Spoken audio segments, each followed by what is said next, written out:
समीर एक मशहूर सर्जन था, लेकिन उसकी एक डरावनी आदत थी। वो जब भी तनाव में होता, रात के अंधेरे में सुनसान सड़कों पर निकल जाता और आवारा जानवरों या कभी कभी लावारिस लाशों पर एक्सपेरिमेंट करता। उसे लगता था कि वो विज्ञान के लिए कुछ बड़ा कर रहा है। ऐसे ही वो एक रात हॉस्पिटल के मुर्दा घर में पहुंचा। वहां उसने एक लावारिस लाश को अपने एक्सपेरिमेंट के लिए चौकीदार की मदद से अपनी लैब में ले आया। सर, आप इतनी लाशों का करते क्या हो? क्या करोगे जानकर? मैं उन्हें दोबारा जिंदगी देने की कोशिश करता हूँ। कैसा हो कोई इंसान मरने के बाद दोबारा जिंदा हो जाए? सर, आप कैसा मजाक कर रहे हो? मरने के बाद कोई कैसे जिंदा हो सकता है? यूं? क्यों नहीं हो सकता जिंदा? देखो, मैं भी तो मरकर ही जिंदा हुआ हूँ। कहते हुए समीर चौकीदार की तरफ घूरते हुए देखने लगा। नींद की कमी के कारण हुई समीर की लाल आंखों को देखकर चौकीदार डर कर वहां से भाग गया। उसे भागते देख समीर को हंसी आ गई। चौकीदार के जाने के बाद समीर उस लाश को गौर से देखने लगा। कोई कट नहीं है, कोई घाव नहीं है। लगता है हार्ट अटैक से मरा है। इसके जिंदा होने के चांस ज्यादा हैं। कहते हुए समीर ने लाश को एक ग्लास चैम्बर में डाला और कुछ रसायनों का मिक्स उस ग्लास चैम्बर में डाला, जिससे वहां पर इतना धुआं हो गया कि कुछ भी नजर नहीं आ रहा था। अचानक सफेद धुआं काले धुएं में बदलने लगा और लाश में कुछ हरकत होने लगी। धीरे धीरे धुआं खत्म हुआ तो लाश ने आंखें खोली। ये देख समीर की भी आंखों में चमक आ गई। उसने उस लाश को ग्लास चैम्बर से बाहर निकाला तो लाश कोई रिस्पॉन्स नहीं कर रही थी। मेरा एक्सपेरिमेंट सफल हो गया था, मगर अब ये लाश रिस्पॉन्ड क्यों नहीं कर रही है? मैंने खुद देखा था, ये लाश जिंदा हो गई थी। अपने इस साइको एक्सपेरिमेंट के असफल होने पर समीर बुरी तरह से बौखला गया था। उसे हर हाल में लाश को जिंदा करना था। तुम ऑलरेडी 2 बार मर चुकी हो, अब मेरे किसी काम की नहीं। तुम भी डिकम्पोज होने के लिए मेरी लैब से बाहर निकलो। कहते हुए समीर ने उस लाश को अपनी लैब से बाहर फेंक दिया। जैसे ही लाश लैब के बाहर हुई, उसकी आंखें खुल गईं। वो खड़े होकर लैब की खिड़की से समीर को देख रही थी। उसके चेहरे पर रहस्यमयी मुस्कान थी। कुछ समय ऐसे ही बीता। समीर का पागलपन अब हद से ज्यादा बढ़ चुका था।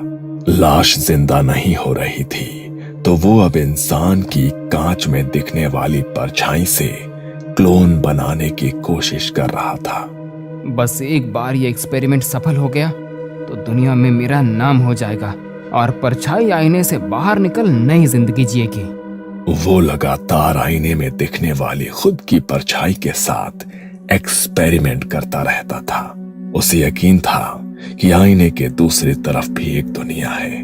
कुछ दिन और उसके एक्सपेरिमेंट आईने की परछाई का क्लोन बनाने के लिए चलता रहा और फिर एक दिन समीर आईने के सामने खड़ा होकर हंसा।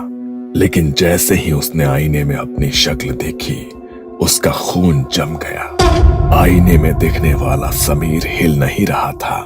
वो बस खड़ा होकर असली समीर को घूर रहा था और उसके हाथ खून से सने थे। मैं सही था।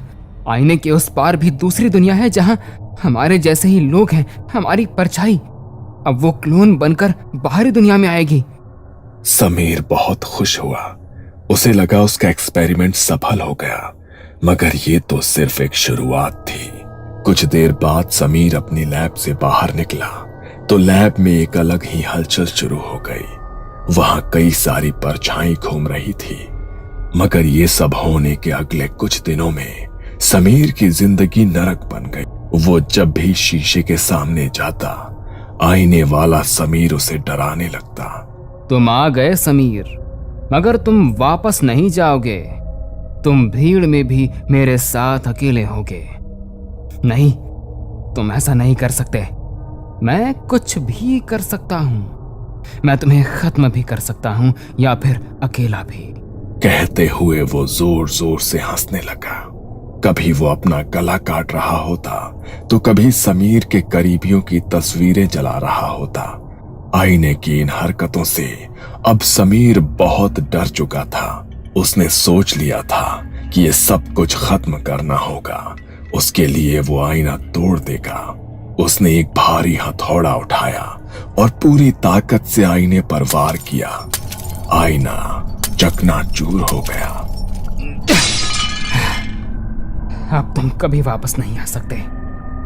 मैं ही तुम्हें लेकर आया था और मैंने ही तुम्हें हमेशा के लिए खत्म कर दिया।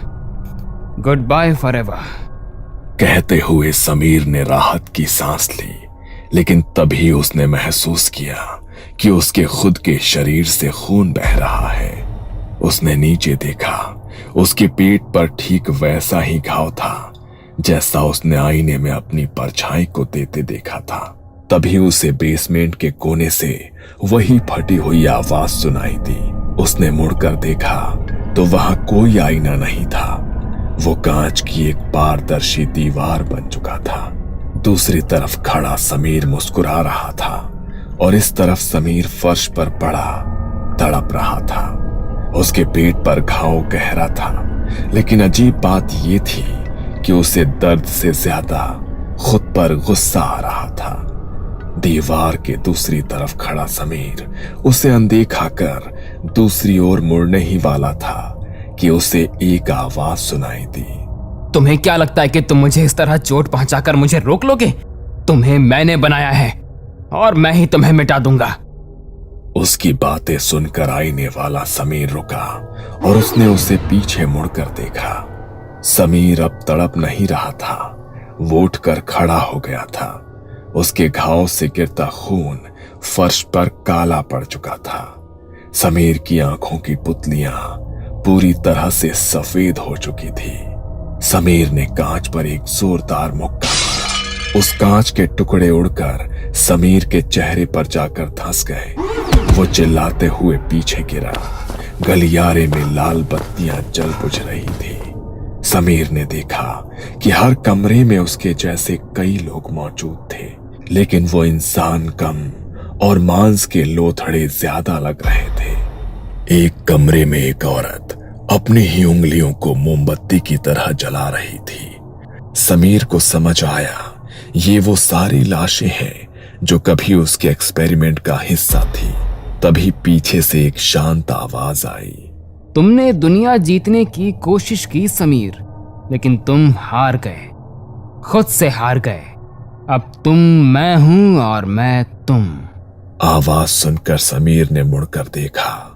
वहां उसके सामने एक और समीर खड़ा था, बिल्कुल वैसा ही, बिना किसी घाव के, साफ सुथरे सफेद कोट में। नहीं, ये सच नहीं हो सकता। मेरे मन का भ्रम है ये। तुम आजाद नहीं हो सकते। मैं तुम्हारी वो परछाई हूं जिसे तुमने आईने में देखा था। तुमने सोचा था कि तुम मुझे खत्म कर दोगे, लेकिन नहीं, बल्कि तुमने मुझे आजाद कर दिया। अब तुम इस लैब के अंधेरे में रहोगे और मैं तुम्हारी जगह दुनिया में सर्जन बनकर राज करूंगा। असली समीर कुछ बोल पाता उससे पहले ही वहां मौजूद परछाइयों ने उसे दबोच लिया।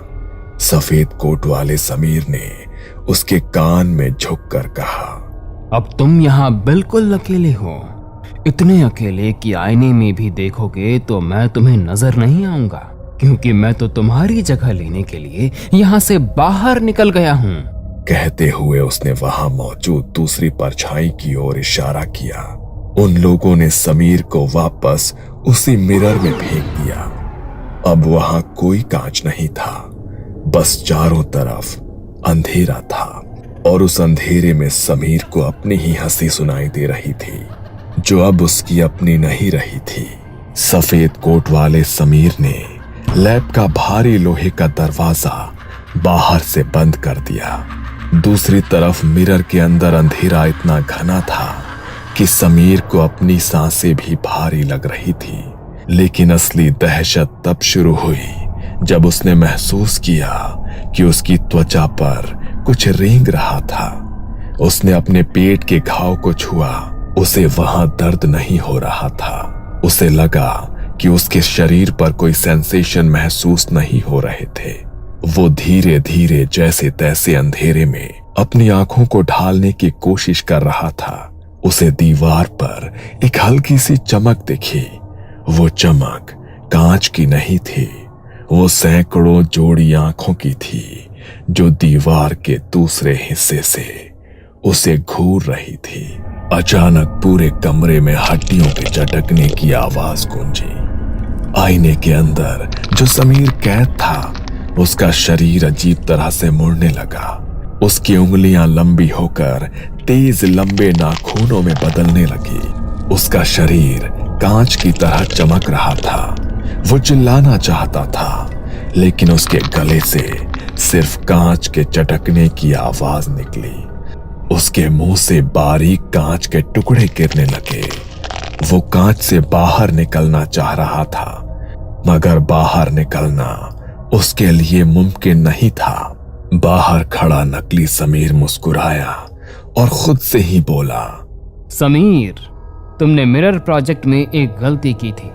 तुमने सोचा था कि परछाई इंसान बनना चाहती है। नहीं, परछाई तो बस इस दुनिया में आना चाहती थी। अब तुम्हारी कोशिकाएं खुद को आईने में बदल रही हैं।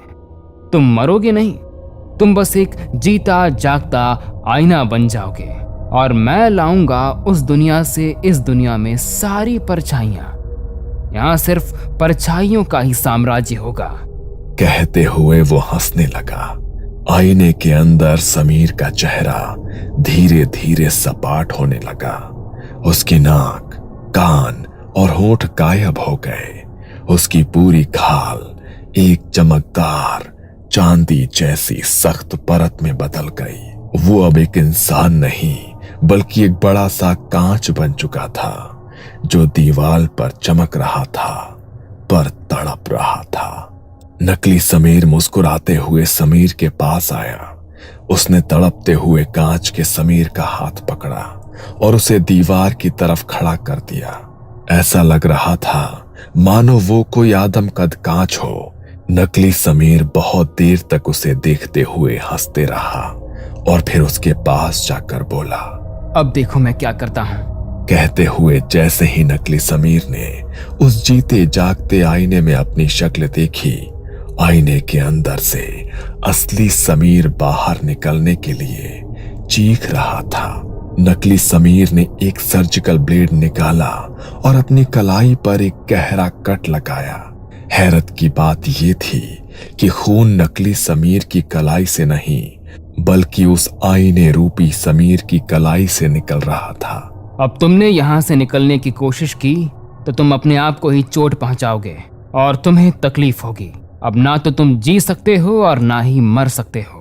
असली समीर अब मर भी नहीं सकता था। वो अनंत काल के लिए एक ऐसा आईना बन चुका था जो हर उस जख्म को महसूस करेगा जो उसकी परछाई बाहर की दुनिया में करेगी। नकली समीर लैब से बाहर निकलता है और अपनी अगली सर्जरी के लिए मुस्कुराता है। पीछे सेल में वो आईना दीवार से चिपका हुआ खून के आंसू रो रहा है, लेकिन उसकी कोई आवाज बाहर नहीं जा सकती, क्योंकि आईना आपको सच दिखा सकता है, सच बता नहीं सकता।